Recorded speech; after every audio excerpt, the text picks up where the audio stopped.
بندہ مومن اللہ کا بندہ ہے، رسول کائنات صلی اللہ تعالیٰ علیہ وسلم کا غلام ہے۔ اپنے اپنے ذہن کے مطابق، اپنی اپنی طبیعت کے مطابق اور اپنی اپنی سوچ کے مطابق لوگ اپنے آپ کو اچھا بتاتے بھی ہیں، اچھا کہتے بھی ہیں، اچھا سمجھتے بھی ہیں، اپنے ترجیحات طے کر لیتے ہیں، خود ہی ان پر پابند ہو جاتے ہیں، خود ہی قائل ہو جاتے ہیں کہ چونکہ میرے اندر یہ صفات ہیں لہٰذا میں اچھا ہوں۔ کچھ لوگوں کا یہ کہنا ہوتا ہے کہ رزق چونکہ حلال کماتا ہوں لہٰذا بہت ہی اچھا ہوں، ماں باپ چونکہ میرے مجھ سے خوش ہیں لہٰذا بہت ہی اچھا ہوں۔ 5 نمازیں پڑھنے والا بھی اپنی تئیں اپنے آپ کو مطمئن کر لیتا ہے کہ شاید میں سب سے اچھا ہوں۔ تو مختلف قسم کی چیزیں لوگ بنا کر کے اپنے آپ کو اچھا گردانتے ہیں، اچھا کہتے ہیں۔ کچھ لوگوں کا یہ کہنا ہے کہ سوسائٹی میں جو لوگ کسی قسم کی کو خدمت کر لیتے ہیں، کسی غریب کا بھلا کرتے ہیں، کسی مسکین کے یتیم کے کام آتے ہیں، وہ اچھے ہیں۔ سب سے زیادہ بہتر یہ نہیں کہ اللہ کے قرآن سے پوچھ لیا جائے اچھا کون ہے، کون سی ایسی خوبیاں ہیں جو انسان میں پائی جائیں تو انسان مومنوں والی صفات رکھتا ہے۔ تو قرآن مجید نے بالکل شروع میں کہا کہ الف لام میم ذالک الکتاب لا ریب فیہ۔ یہ الف لام میم تو حروف مقطعات ہیں، ان کا معنی اللہ تبارک و تعالی بہتر جانتا ہے، یا وہ جانتے ہیں جسے میرا رب بتا دے۔ ذالک الکتاب لا ریب فیہ فرمایا یہ وہ بلند مرتبہ کتاب ہے جس میں کوئی شک نہیں۔ یہ نہیں فرمایا قرآن میں شک کیا نہیں جاتا،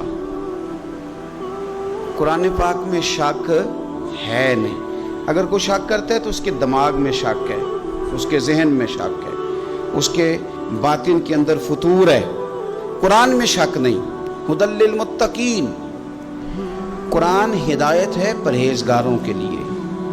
ویسے تو قرآن مجید ھدی للناس ہے، تمام لوگوں کے لیے ہدایت ہے، پر قرآن سے صحیح ہدایت اخذ وہ لوگ کرتے ہیں، حاصل وہ لوگ کرتے ہیں جو پرہیزگار ہیں، اللہ سے ڈرنے والے، تقوی اختیار کرنے والے، متشابہات سے بچنے والے۔ جہاں جانے کا اللہ نے حکم دیا ہے وہاں جاتے ہیں، اور جہاں جانے سے مالک نے روک دیا ہے وہاں سے رک جاتے ہیں۔ وہ حقیقی نفع لیتے ہیں۔ وہ کون ہیں؟ تو اللہ فرماتے ہیں وہ لوگ ہیں الذین یؤمنون بالغیب، یہ وہ لوگ ہیں جو غیب پر ایمان لاتے ہیں۔ غیب کیا ہے؟ غیب کی تعریف ہے کہ وہ چیز جو حواس خمسہ سے بھی معلوم نہ ہو اور عقل سے بھی ماوراء ہو، اسے غیب کہتے ہیں۔ مومن غیب پر ایمان لاتا ہے۔ تو پھر غیب پر ایمان کس طرح لاتا ہے؟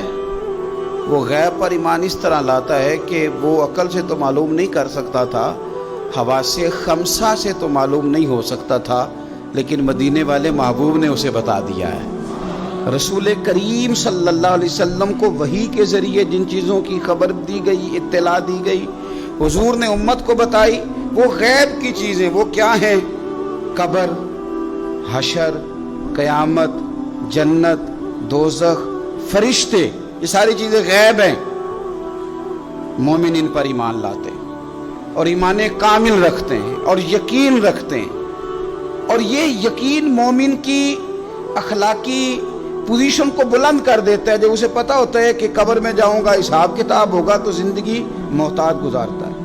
جب ایمان کامل رکھتا ہے، قیامت کے دن اللہ کے حضور کھڑا کیا جاؤں گا، تو پھر وہ اس دن سے ڈرتا ہے۔ وَلِمَنْ خَافَ مَقَامَ رَبِّهِ جَنَّتَانِ، اور پھر جو ڈرتا ہے رب کہتا ہے میں اسے 2 جنتیں عطا کروں گا، اسے 2 جنتیں دی جائیں۔ تو پہلی ان کی صفت مومن کی، وہ غیب پر ایمان رکھتا ہے۔ یہ میں نے بھی دیکھنا ہے، آپ نے بھی دیکھنا ہے، وہی پر ایمان کتنا ہے۔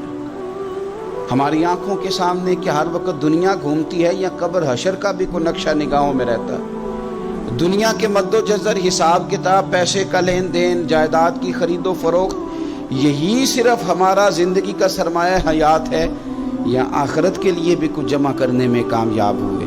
یؤمنون بالغیب کی عملی صورت بھی کوئی ہماری زندگی میں ہے؟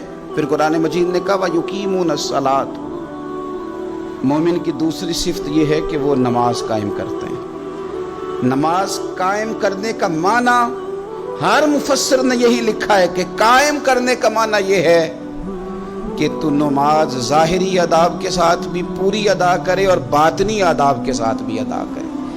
تیرا لباس پاک ہو، جگہ پاک ہو، نماز کا وقت موجود ہو، نیت تیری حاضر ہو، یہ ظاہری آداب ہیں، اور تیرا باطن نماز کے ساتھ جڑا ہوا ہو. تو اپنے قلب سے، روح سے اپنے مالک کی بارگاہ میں حاضر ہو. کس طرح؟ خود میرے کریم محبوب علیہ السلام نے بخاری مسلم میں وضاحت کر دی. فرمایا رب کی عبادت اس طرح کرو کہ تم اسے دیکھ رہے ہو، اور اگر یہ نہیں ہو سکتا تو اتنا ہی کر لو کہ وہ تمہیں دیکھ رہا. اس کیفیت کے ساتھ آپ نماز پڑھتے ہیں تو باطنی آداب بجا لاتے ہیں. پھر فرمایا وَمِمَّا رَزَقْنَاهُمْ يُنْفِقُونَ، جو ہم نے انہیں دیا ہے اس میں سے ہماری راہ میں خرچ کرتے ہیں. اللہ کی بارگاہ میں صدقات، خیرات، زکوٰۃ، ان کے ساتھ رب کا قرب حاصل کرتے ہیں. اللہ نے جو تقسیم رکھی ہے کہ بعض کو مالک امیر بنا دیتا ہے، بعض کو غریب بنا دیتا ہے، تو وہ پھر صدقات کو ٹیکس نہیں سمجھتے، وہ کسی کو دینے میں بوجھ محسوس نہیں کرتے. وہ سمجھتے ہیں یہ تو مالک کی تقسیم ہے، میرے اس نے ذمہ لگایا ہے، میں نے دینا ہے. وہ سمجھتے ہیں کہ اللہ تبارک و تعالیٰ نے فضل کے ساتھ میرے ذمہ لگایا تھا کہ میں جاؤں اور اللہ کے کچھ بندوں کو میں اللہ کے دیے ہوئے رزق سے دوں. کچھ مفسرین نے یہاں بات کو اور کھولا ہے. وہ کہتے ہیں رزق سے مراد ہے جو بھی اللہ نے دیا ہے. پیسے دیے ہیں تو وہ اللہ کے رستے میں دے، علم دیا ہے تو اسے بانٹے. اگر کسی کو اللہ نے معرفت دی ہے تو اپنے فیض سے لوگوں کو قریب کرے اللہ کے، وہ پھر وہ علم آگے بانٹے، وہ تقسیم کرے. تیرے پاس جو کچھ بھی ہے نا، دیا ہوا تو رب کا ہے، تو نہ بچا بچا کے تو رکھ اسے. تیرا آئینہ ہے وہ آئینہ، شکستہ ہو تو عزیز تر ہے نگاہ آئینہ ساز میں. تو اسے بانٹنا شروع کر، تو دینا شروع کر. اور لوگوں کا خیال ہوتا ہے کہ بانٹنے سے کم ہوتا ہے. نہیں، بانٹنے سے بڑھتا ہے. کنویں سے سارا پانی نکال لو تازہ آ جاتا ہے، شرط یہ ہے کہ سارا نکل جائے. آپ علم جتنا بانٹتے ہیں اتنا یہ بڑھتا ہے. آپ جب بات کر رہے ہوتے ہیں، علم دے رہے ہوتے ہیں، تو وہ صرف دوسروں پر اثر تو نہیں کرتی. جب آپ بات کرتے ہیں تو آپ کی بات آپ پر بھی اثر کرتی. تو آپ کا علم بانٹنے سے مضبوط ہوتا ہے، وہ دینے سے بڑھ جاتا ہے. اس لیے حضرت مولا علی شیر خدا رضی اللہ تعالیٰ عنہ فرمایا کرتے تھے کہ علم مال سے بہتر ہے. مال کی حفاظت کرنی پڑتی ہے اور علم بندے کی حفاظت کرتا ہے. وہ اس کے گرد حصار بنا دیتا ہے. حفاظت جو اللہ نے تجھے دیا بانٹ اس کے رستے میں. پھر مومنوں کی صفت بیان کی. ایک تو یؤمنون بالغیب، غیب پر ایمان رکھتے ہیں. وَيُقِيمُونَ الصَّلَاةَ، نماز قائم کرتے ہیں. وَمِمَّا رَزَقْنَاهُمْ يُنْفِقُونَ، جو ہم نے انہیں دیا ہے ہمارے راہ میں خرچ کرتے ہیں. اور پھر فرمایا وَالَّذِينَ يُؤْمِنُونَ بِمَا أُنزِلَ إِلَيْكَ، اور جو ہم نے آپ کی طرف نازل کیا حبیب، وہ اس پر ایمان لاتے ہیں.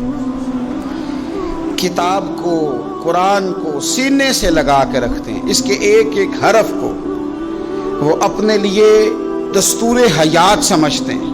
ایمان لاتے ہیں پختہ.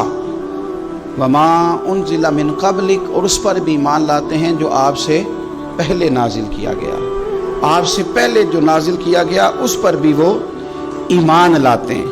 یعنی تورات ہے، زبور ہے، انجیل ہے. اگرچہ کتابیں بدل دی گئی ہیں پر اللہ کی کتابیں تو تھیں. ان کے جو احکامات موجود تھے اس پر وہ ایمان لاتے ہیں، ایمان رکھتے ہیں. ایک بات اور بھی یہاں سے ختم نبوت کا مسئلہ بھی حل ہوتا ہے. کہا گیا ایمان دو چیزوں پہ ہے. والذین یؤمنون بما انزل الیک وما انزل من قبلک. ایک اس پر ایمان لاتے ہیں جو آپ پہ نازل ہوا، اور ایک اس پر جو آپ سے پہلے نازل ہوا. یہ نہیں فرمایا کہ آپ کے بعد بھی کچھ نازل ہوگا. پہلے نازل ہوا جو آپ پر نازل ہوا، آپ کے بعد کچھ بھی نازل نہیں ہوگا. بتا دیا قرآن مجید نے یہاں کہ ختم ہو گئی بات.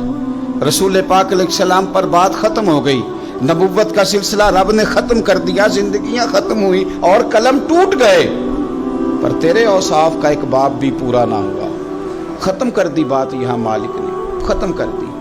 اب یہ صفات جن لوگوں میں پائی جائیں کہ ایمان بالغیب بھی ہو، نماز کا قیام بھی ہو، اللہ کے راستے میں خرچ بھی ہو، جو پہلے نازل کیا گیا اس پر ایمان ہو، جو حضور پر نازل کیا گیا اس پر ایمان ہو، تو رب کیا فرماتا ہے؟ فرمایا اولئک علی ھدی من ربہم، یہی لوگ ہیں جو اپنے رب کی توفیق سے ہدایت پر ہیں، اللہ کی طرف سے ہدایت پر ہیں۔ وَأُولَٰئِکَ هُمُ الْمُفْلِحُونَ، اور وہی لوگ ہیں جو دونوں جہانوں میں کامیاب ہونے والے ہیں۔